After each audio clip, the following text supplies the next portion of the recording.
सार बचन राधा स्वामी बाते भाग पहला दफा 41। बंधन मुआफिक वचन वशिष्ठ जी के 8 तरह के हैं। पहला बंधन इज्जत और हुर्मत खानदान यानी वंश का। दूसरा इज्जत और हुर्मत जात का। तीसरा इज्जत और हुर्मत औहदे यानी काम का और हुकूमत का। चौथा लज्जा और खौफ नेक नामी और बदनामी जगत का। पांचवां मोहब्बत स्त्री और पुत्र और धन और माल का। छठा पक्षपात करना झूठे निश्चय और ओछे मत का। सातवां आशा और तृष्णा और जगत के भोग विलासों की चाह। आठवां अहंकार। दफा 42। जिस महात्मा के सत्संग और सेवा से यह बंधन रोज बरोज ढीले और कम होते जावें और प्रीत और प्रतीत सच्चे मालिक के चरणों में दिन दिन बढ़ती जावे, तो यकीन करना चाहिए कि वे रफ्ता रफ्ता सब बंधनों से छुटाकर निज पद में पहुंचा देंगे। सिवाय इसके और कोई माकूल पहचान संत और साध की नहीं है। और जो कोई ये इरादा करे कि संतों का हाल उनके लक्षण और चाल चलन को देखकर ग्रंथों की लिखी हुई बातों से मिलावे या उनसे करामात चाहे या उनकी और किसी तरह से परीक्षा और इम्तिहान करे, तो ये बड़ी भारी गलती और नादानी है। किस वास्ते कि इस तुच्छ जीव की क्या ताकत है कि अपनी अल्प बुद्धि और ओछी अक्ल और समझ से उनके ज्ञान और चाल ढाल को परख सके। इसको तो सिर्फ अपने मतलब की बात पहले देखनी चाहिए, यानी उनके दर्शन और वचन से जिस कदर इसके दिल में शौक और अनुराग होवे उनकी पहचान करे और सच्ची दीनता और गरीबी से उनके सामने जावे और अहंकार और चतुराई से उनके साथ बर्ताव ना करे और उनके तौर और तरीक और व्यवहार में अपनी ओछी समझ को दखल ना देवे और उस पर अपनी समझ न लगावे। किस वास्ते कि संत जो काम करते हैं चाहे जाहिर में वो लड़कों का खेल ही मालूम होवे, पर वह कभी मसलहत से खाली ना होगा और जरूर उसमें फायदा और लाभ सब जीवों का मंजूर होगा। जीव की अक्ल वहां तक पहुंच नहीं सकती है कि जहां उसको नफे और नुकसान की समझ आवे। इस सबब से बहुतेरे जीव अपनी नादानी और कम फहमी से उनकी चाल पर अभाव लाकर मुफ्त अपना नुकसान और हर्ज करते हैं, यानी उनकी संगत से दूर हो जाते हैं। दफा 43।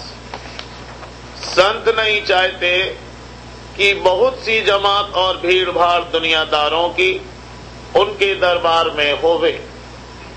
वे सिर्फ ऐसे शख्सों को चाहते हैं जो हकीकत में शौक हासिल करने परम पद का रखते हैं और जिनकी चाह दुनिया की है। उनकी सोबत से उनको निहायत नफरत है। इसी सबब से वे कोई शक्ति या कुदरत जाहिरी अक्सर नहीं दिखलाते हैं कि उसको देखकर संसारी जीव बहुत भाव लावेंगे और संतों के और उनके सच्चे सेवकों के सत्संग और अभ्यास में खलल डालेंगे। जो कोई उनके वचन और ज्ञान को सुनकर निश्चय लाया, उसको अलबत्ता करामात अंतरी यानी नूर और प्रकाश सच्चे मालिक के दर्शन और जमाल का दिखलाते हैं और कुल उसके कारोबार में हमेशा तवज्जो अंतरी फरमाते रहते हैं, तब वह उनकी करामात को अच्छी तरह देखता है और समझता है, और फिर यकीन भी उसका मजबूत होता जाता है और उनके चरणों में प्रीत भी रोज बरोज बढ़ती जाती है। दफा 44। और जो संसद गुरु आमतौर पर सत्संग जारी फरमाते हैं तो उनके दरबार में अक्सर फकीर और मोहताज भी आते जाते हैं, और उनका आना जाना इस वास्ते मुनासिब और जायज रखा है कि जो प्रेमी सेवक धन वगैरह की सेवा करें, यानी दुनिया के पदार्थ और धन उनकी भेंट करें, तो वे उसको गरीबों और मोहताजों को खैरात कर देते हैं, क्योंकि वे आप इन पदार्थों को अपने पास नहीं रखते हैं। दफा 45। जहां संसद गुरु मौज से सत्संग जारी फरमाते हैं तो जानबूझकर दो चार बातें चाल ढाल में ऐसी प्रकट करते हैं कि जिनसे दुनियादार नाराज हो जावे या तान और शिकायत करने लगे, ताकि वे और अहंकारी लोग सुनकर उनके दरबार में न आवें और सत्संग में खलल न डालें। उनके दरबार में कोई चौकी पहरा नहीं रहता कि बुरे और भले की पहचान करके रोक टोक करे। इस वास्ते उनकी निंदा और शिकायत जो दुनियादार और अहंकारी लोग करें, वही काम चौकीदारी का देती है, यानी संसारियों और अहंकारियों को दूर रखती है।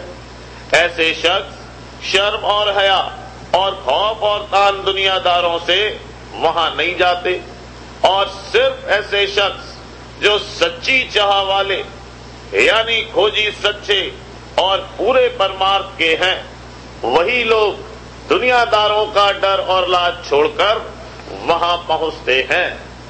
सिवाय इसके यह निंदा एक तरह की परीक्षा भी मुमुक्षु यानी शौकीन के वास्ते है, यानी फौरन मालूम हो जाता है कि वो शख्स सच्चा परमार्थी है या नहीं। जो सच्चा खोजी होगा तो वह कभी बदनामी और नेकनामी दुनिया और मूर्खों की तान से खौफ न करके जरूर वास्ते हासिल करने अपने असली मतलब यानी परमार्थ के हाजिर होगा, और जो झूठा है वो वहां नहीं पहुंचेगा।